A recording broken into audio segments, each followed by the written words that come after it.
soldats, sous-officiers, officiers, officiers généraux, mesdames, messieurs du personnel civil des forces de défense, mesdames et messieurs les personnels des forces de sécurité, la fête du 20 mai est la fête de l'unité de la nation. Qu'est-ce qu'une nation? Une nation est une population réunie par l'histoire, dont la volonté de vivre et de construire ensemble un destin commun en fait un peuple. C'est également un territoire défini par des frontières. C'est aussi un drapeau et un chant de rassemblement qu'on appelle l'hymne national. Par-delà les gouvernements, les communautés, les organisations politiques, il existe un corps de métier qui est à la fois le creuset et le ciment de la nation. C'est l'armée nationale. Et plus largement, les forces de défense et de sécurité. C'est l'armée, certes sous l'autorité intangible du pouvoir civil, qui protège le peuple avec lequel elle fait corps. C'est elle qui défend les frontières de la nation et donc l'intégrité du territoire. C'est elle qui verse son sang pour le drapeau en chantant l'hymne national, ce grand chant de ralliement et de dévotion. C'est pourquoi il m'a paru important de m'adresser spécialement à l'armée camerounaise, notre armée, et plus globalement aux forces de défense et de sécurité, à l'occasion de cette 49e édition de la Fête de l'Unité nationale qui intervient dans un contexte particulier. En effet, le Cameroun connaît depuis 2014 une succession de crises sécuritaires multiformes. Les incursions répétées de la secte Boko Haram dans la région de l'extrême nord, les multiples attaques aux frontières avec la République centrafricaine et depuis 4 ans maintenant, la guerre civile fratricide qui ravage les régions du nord-ouest et du sud-ouest. Cette insécurité devenue chronique qui a rendu inaudible la propagande officielle sur la paix met en péril les fondements de notre jeune nation. Dans ce contexte d'instabilité sécuritaire grave, l'armée et plus généralement les forces de défense et de sécurité ont un rôle vital à jouer afin d'éviter l'érosion de la cohésion nationale. Aussi, à l'occasion de cette fête nationale du 20 mai 2021, si particulière, les militaires et les autres membres de forces de défense et de sécurité qui mettent en péril leur vie pour défendre notre bel héritage commun méritent-ils, plus que par le passé, toute l'attention de la nation. En raison des dysfonctionnements historiques entretenus et du dévoiement organisé de l'institution militaire et des services de sécurité dans notre pays depuis son accession à l'indépendance, certains militaires et membres des services de sécurité pensent être au service d'un régime. Ce détournement politique organisé de l'institution militaire et des services de sécurité de leur objet essentiel a fini par installer l'idée fausse selon laquelle les membres des forces de défense et de sécurité doivent loyauté et fidélité à une personne, plutôt qu'à la Constitution, aux institutions de la République et à la nation dont ils sont l'émanation.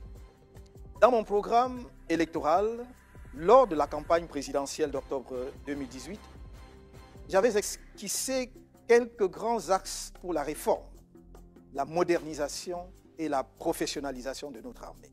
Ces axes reposent sur la définition d'une politique de défense et de sécurité nationale modulable en fonction des défis nationaux et internationaux, ainsi que des enjeux géopolitiques et géostratégiques du pays. La politique de défense et de sécurité nationale est le cadre où doivent être fixées les orientations stratégiques des actions militaires, civilo-militaires, économiques et particulièrement industrielles de la nation. En vérité, depuis la création de notre armée en novembre 1959, suivie de l'indépendance du Cameroun oriental, le 1er janvier 1960, et de la réunification avec le Cameroun occidental, le 1er octobre 1961, ce cadre n'a jamais été clairement défini.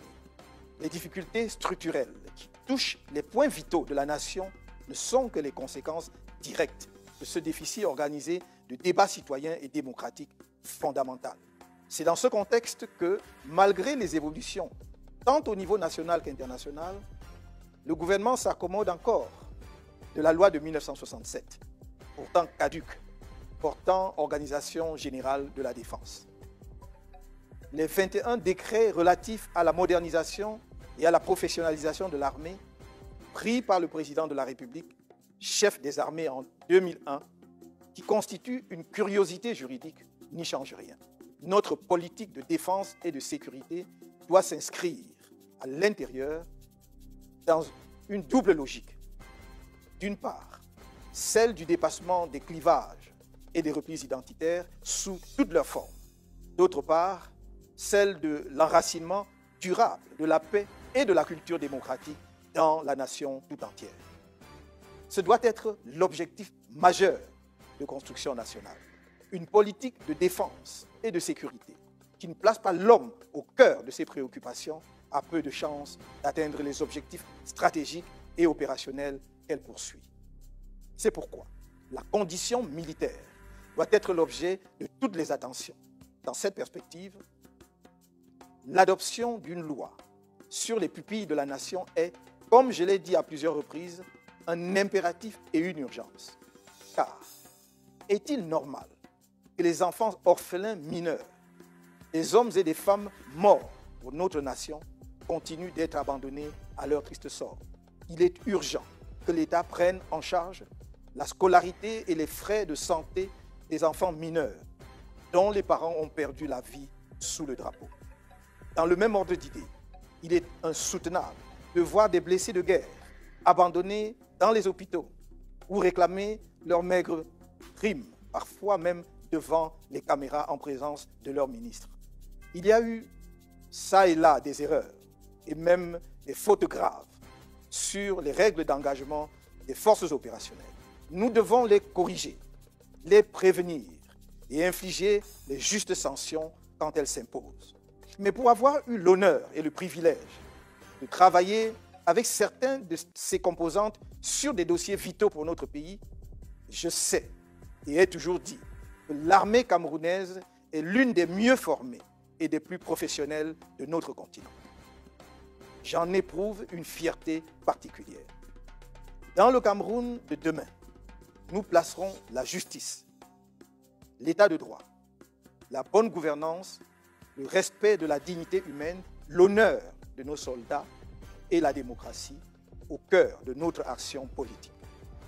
Ce Cameroun-là, nous le construisons dès à présent sur les souffrances de tous les prisonniers politiques, ceux de mon parti comme ceux d'autres partis, des journalistes, des leaders d'opinion et de la société civile arrêtés illégalement et emprisonnés arbitrairement depuis des mois. J'ai à cœur de doter notre pays des capacités stratégiques, opérationnelles et humaines susceptibles de lui permettre de faire face à ces nombreux défis sécuritaires. Cependant, le cap de la mutation profonde ainsi fixé à notre système de défense et de sécurité a pour précondition la confiance de la nation en son armée et en ses services de sécurité. Cette confiance indispensable reste à construire, tant il apparaît encore à beaucoup de nos compatriotes que les institutions militaires et sécuritaires restent un instrument quasi privé de répression politique aux mains de celui qui contrôle le pouvoir et de son parti politique. C'est dans le sillage de cette confiance à bâtir avec vous la nation et qui se nourrira de votre compétence morale que je vous invite, soldats, sous-officiers, officiers, officiers généraux, personnel civil de la défense, membres des forces de sécurité, à ne pas vous sentir menacés par l'alternance démocratique devenue inéluctable dans notre pays. Sous le nouveau pouvoir que les Camerounais porteront à la tête du pays de façon libre, à travers des élections justes et transparentes, il n'y aura aucune rancœur, ni aucune chasse aux sorcières. Car l'histoire nous enseigne que les nations se bâtissent avec des tâtonnements et des erreurs, et que les désirs de revanche sont les terreaux de la haine et des vengeances recommencées. Ce nouveau pouvoir qu'une majorité écrasante de Camerounais appelle de tous ses voeux sera la conséquence logique du dialogue inclusif par lequel nous trouverons ensemble, en tant qu'enfants d'un même pays, une solution pacifique durable aux conflits armés dans les régions du Nord-Ouest et du Sud-Ouest et l'émanation du libre choix des Camerounais sur la base d'une réforme consensuelle du système électoral. C'est avec vous, dans toute votre diversité, que je souhaite jeter les jalons du nouveau système de défense et de sécurité du Cameroun, démocratique, moderne et ambitieux. Ne vous laissez pas effrayer. Ayez foi en notre volonté commune de travailler pour assurer à nos enfants, nos petits-enfants et aux générations qui suivront un avenir meilleur. Soldats, sous-officiers, officiers, officiers généraux, mesdames et messieurs du personnel civil, des forces de défense, membres des forces de sécurité, vous pouvez me croire. Je me tiendrai toujours à vos côtés quand il s'agira de défendre le Cameroun. C'est le serment d'un patriote. Vive la nation camerounaise. Chers compatriotes de l'armée, vous venez là d'écouter Maurice Kamto. Je pense que la posture d'homme d'État qu'il incarne ne fait l'ombre d'aucun doute. Vous avez compris ce que Maurice Kamto vous a promis. Il va revaloriser votre salaire pour que vous puissiez vivre dignement de votre travail, de votre sacrifice. Maurice Kamto va vous honorer, surtout ceux qui tombent au front. Oui, Maurice Kamto va vous indemniser, va accompagner vos familles, parce qu'il est très important. Il est plus que urgent que les gendarmes, que les militaires, que les policiers sachent que Maurice Kamto a toujours été là, à leur côté, notamment avec le don de sang qu'il lança immédiatement après son entrée dans l'arène politique. Vous vous rappelez encore, Maurice Kamto a toujours défendu l'armée, même quand celle-ci était accusée d'exaction contre les agents de Boko Haram. Maurice Kamto était là pour défendre l'armée camerounaise. Maurice Kamto veut tout simplement travailler avec cette armée camerounaise-là pour instaurer un état de droit, où les citoyens ne seront plus torturés, où les citoyens ne feront plus l'objet d'enlèvement. C'est la raison pour laquelle Maurice Kamto veut travailler avec l'armée républicaine de notre pays, pour que cette armée puisse instaurer la paix, la quiétude dans les quartiers de notre pays. Il faut une police de proximité. Que l'armée camerounaise sache que en octobre prochain, le régime M. Biya devra libérer le plancher. La forfaiture ne sera pas acceptée. Non, que l'armée sache qu'elle ne devra pas tirer sur leurs frères et sœurs manifestant à main nue. Parce que ce qui se profile à l'horizon fait vraiment peur. Le régime a bloqué le système électoral. Le régime va empêcher que les élections présidentielles se déroulent dans de meilleures conditions. Il n'y aura pas de transparence. Les élections ne seront pas libres, nous le savons déjà. Et la corruption va se mettre en branle d'ici peu. C'est-à-dire que les mécanismes de conservation de pouvoir sont plus que jamais effectifs. Cette machine à fraude va encore faire le travail qu'elle a pu faire pendant plus de 4 décennies. C'est la raison pour laquelle l'armée devra être responsable en octobre prochain. Regardez sur d'autres cieux comment l'armée est toujours en liesse, comment l'armée est toujours aux côtés du peuple. Et le peuple devra se manifester.